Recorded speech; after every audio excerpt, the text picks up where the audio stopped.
నాకు అర్థం కాదు, వీళ్ళు ఏమైనా స్పెషలా? పైనుంచి ఏమైనా దిగి వచ్చారా? వీళ్ళు కూడా మనలాగా మనుషులే కదా. ఎందుకు వీళ్ళు ఇలా ప్రవర్తిస్తున్నారు? వీళ్ళు ప్రవర్తించడం బట్టే వీళ్ళకి ఆ డిస్క్రిమినేషన్ అనేది స్టార్ట్ అయింది. ఎందుకు?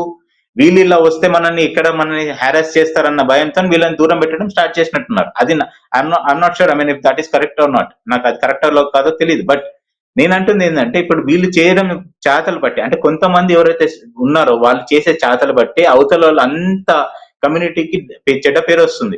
అది వీళ్ళు అర్థం చేసుకోవాలి. ఇప్పుడు చాలా చదువుకున్నాము అంటున్నారు. మీరు ఇంటర్వ్యూస్ కి అటెండ్ అవుతున్నారా?